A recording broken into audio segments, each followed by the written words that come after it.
നമസ്കാരം. ഇന്ന് നമ്മൾ ചെയ്യുന്നത് ചിക്കൻ ടോഫി ആണ്. പേര് കേട്ടിട്ട് മധുരമൊന്നും ചിന്തിക്കേണ്ട, സ്പൈസി തന്നെയാണ്. ട്രൈ ചെയ്യുക, ലൈക്ക് ചെയ്യുക, ഷെയർ ചെയ്യുക. നമ്മുടെ ചിക്കൻ ടോഫി എങ്ങനെ ഉണ്ടാക്കുന്നതെന്ന് നോക്കാം. അപ്പൊ നമ്മുടെ ചിക്കൻ ടോഫിക്ക് വേണ്ടിയിട്ട് ഞാനിവിടെ ഒരു 250 ഗ്രാം ചിക്കൻ വേവിച്ച് എടുത്തു വെച്ചിട്ടുണ്ട്.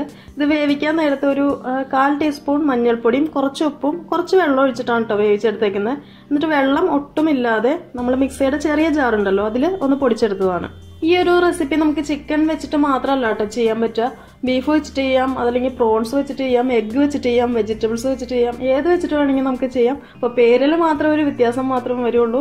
നമ്മളിപ്പോൾ ചിക്കൻ വെച്ചിട്ടാണ് ചെയ്യുന്നത്, അപ്പം അതുകൊണ്ട് ചിക്കൻ ടോഫി. നമ്മൾ ബീഫ് വെച്ചിട്ടാണ് ചെയ്യുന്നതെങ്കിൽ ബീഫ് ടോഫി, അല്ലെങ്കിൽ വെജിറ്റബിൾ ടോഫി, പ്രോൺസ് ടോഫി, അങ്ങനെയൊക്കെ പേരിൽ മാത്രമേ ഒരു വ്യത്യാസം വരുള്ളൂ കേട്ടോ. അപ്പോൾ ആദ്യം നമുക്കിതിന് മസാല ഉണ്ടാക്കാം, എന്നിട്ട് ബാക്കി കാര്യങ്ങൾ ചെയ്യാം. അപ്പോൾ പാൻ ചൂടാക്കാൻ വെക്കുക. ചൂടായിട്ട് വരുമ്പോൾ അതിലേക്ക് 2-3 ടേബിൾ സ്പൂൺ ഓയിൽ ഒഴിച്ചു കൊടുക്കുക. ഓയിൽ ചൂടായി വരുമ്പോൾ അതിലേക്ക് ഒരു മീഡിയം സവാള ചെറുതായിട്ട് കട്ട് ചെയ്തത് ഇട്ട് കൊടുക്കുക. അതിൻ്റെ കൂടെ 1 ടീസ്പൂൺ ജിഞ്ചർ ഗാർലിക് പേസ്റ്റ് ഇട്ട് കൊടുക്കുക. നമ്മുടെ സവാള വാടി വന്നിട്ടുണ്ട്. ഇനി ഇതിലേക്ക് നമുക്ക് പൊടികൾ ചേർത്ത് കൊടുക്കാം. മഞ്ഞൾപ്പൊടി ഒരു 1/4 ടീസ്പൂൺ തികച്ചെടുത്തിട്ടില്ല കേട്ടോ. നമ്മൾ ഓൾറെഡി ചിക്കനിൽ ഇട്ടിട്ടുണ്ട്, അതുകൊണ്ടാണ് അതിൽ കുറച്ചെടുക്കുന്നത്. 1/2 teaspoon Kashmiri chilli powder, 1/2 teaspoon pepper powder, 1/4 teaspoon garam masala അല്ലെങ്കിൽ ചിക്കൻ മസാല. നന്നായിട്ടൊന്ന് മിക്സ് ചെയ്ത് കൊടുക്കുക. ഇത് മൂത്ത് വരുമ്പോൾ അതിലേക്ക് നമുക്ക് ചിക്കൻ ചേർത്ത് കൊടുക്കാം. നമ്മുടെ പൊടികളെല്ലാം മൂത്ത് വന്നിട്ടുണ്ട്. ഇതിലേക്ക് നമുക്കിനി ചിക്കൻ ചേർത്ത് കൊടുക്കാം.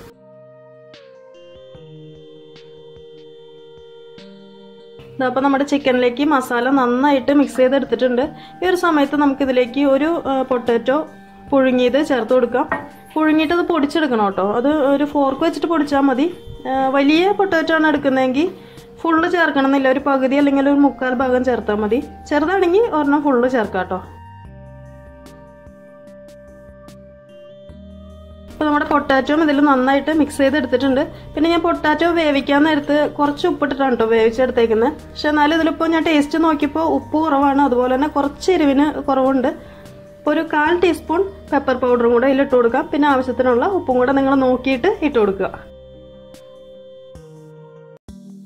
അതിൻ്റെ കൂടെ കുറച്ച് മല്ലിയിലയും പുതിനയിലയും കൂടെ ഇട്ട് കൊടുക്കുക.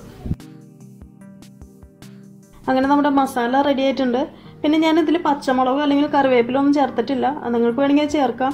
ചേർക്കുകയാണെങ്കിൽ ചെറുതായിട്ട് കട്ട് ചെയ്തിട്ട് വേണം കേട്ടോ ചേർക്കാനായിട്ട്. അതുപോലെ തന്നെ പച്ചമുളക് ചേർക്കുകയാണെങ്കിൽ മുളക് പൊടിയുടെയും കുരുമുളക് പൊടിയുടെ അളവ് കുറയ്ക്കുക കേട്ടോ.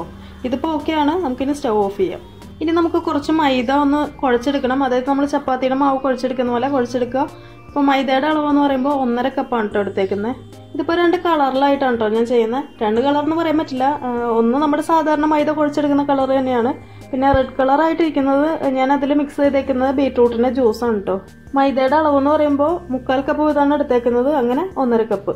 അപ്പോൾ മൈദയ്ക്ക് പകരം നിങ്ങൾക്ക് ആട്ട വേണമെങ്കിൽ ആട്ട ചേർക്കാം, പ്രശ്നമൊന്നുമില്ല. അതുപോലെ തന്നെ ഇത് കുഴച്ചെടുത്തേക്കുന്നത് ആവശ്യത്തിനുള്ള ഉപ്പും വെള്ളം ഒഴിച്ചിട്ടാണ്. ഇത് കുഴച്ചെടുത്തേക്കുന്നതെന്ന് പറയുമ്പോൾ ആവശ്യത്തിനുള്ള ഉപ്പ് ചേർത്തിട്ടുണ്ട്. വെള്ളത്തിന് പകരമായിട്ട് ഒരു ബീട്രൂട്ട് ഗ്രേറ്റ് ചെയ്തെടുക്കുക. എന്നിട്ട് അതിലേക്ക് ഒരു 1/4 കപ്പ് അല്ലെങ്കിൽ 1/2 കപ്പ് വെള്ളം ഒഴിച്ചിട്ട് ഒന്ന് മിക്സ് ചെയ്തെടുക്കുക. എന്നിട്ട് ആ വെള്ളം ഉണ്ടല്ലോ അത് ഒഴിച്ചിട്ടാണ് ഇത് കുഴച്ചെടുത്തേക്കുന്നത്.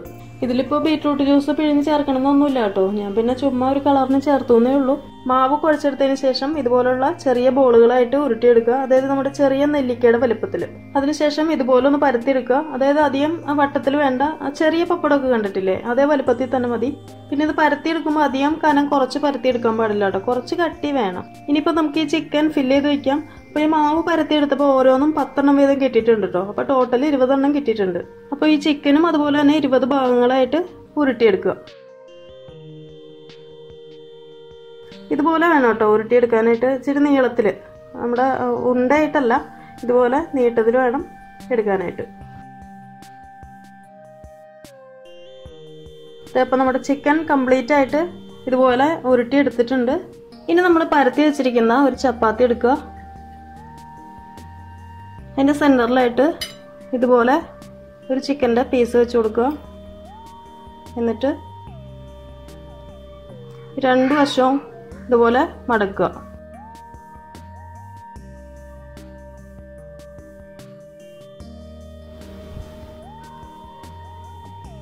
അതിനുശേഷം ഇതുപോലെ ഒന്ന് ട്വിസ്റ്റ് ചെയ്യുക.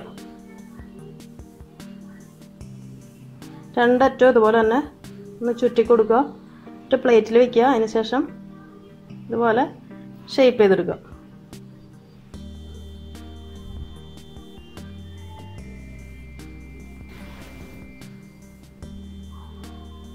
ഇതുപോലെ തന്നെ ബാക്കിയിരിക്കുന്ന ചപ്പാത്തിയും ഫില്ല് ചെയ്തെടുക്കുക.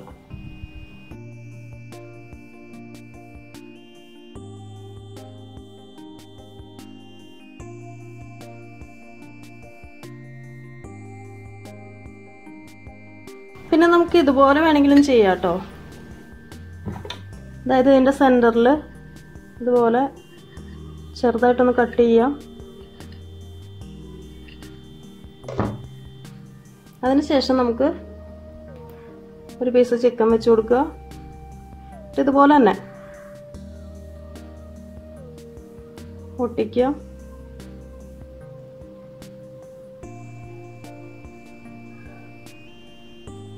ഇതുപോലെ ചുറ്റുക.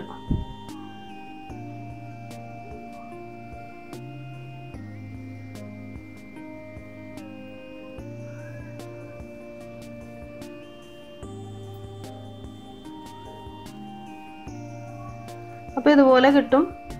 ഇതൊരു ഡിസൈനിൽ കിട്ടും.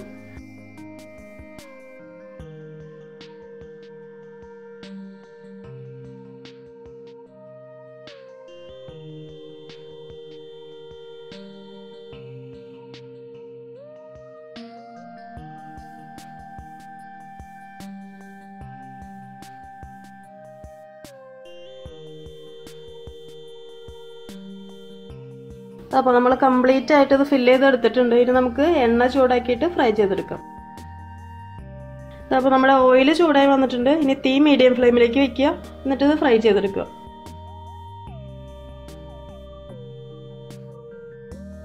ഓരോ സൈഡ് ആവുമ്പോൾ തിരിച്ചിട്ട് കൊടുക്കുക കേട്ടോ.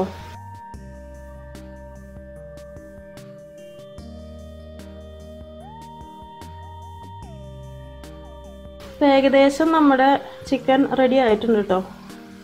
അധികം അങ്ങോട്ട് റെഡ് ആവാനായിട്ട് നിൽക്കണ്ട. ഞാനിപ്പോൾ ഈ ഒരു പരുവത്തിൽ എടുക്കുകയാണ്. നിങ്ങൾക്കിനിപ്പോൾ അധികം കുറച്ചും കൂടെ ഒന്ന് മൂത്ത് വരണമെന്നുണ്ടെങ്കിൽ കുറച്ച് ടൈം കൂടി ഇട്ടാൽ മതി കേട്ടോ. കുഴപ്പമൊന്നുമില്ല. പക്ഷെ ആ ഒരു കളറിനൊരു ചേഞ്ച് വരും. അതുകൊണ്ട് മാത്രം നേരത്തെ എടുക്കുന്നേ ഉള്ളൂ.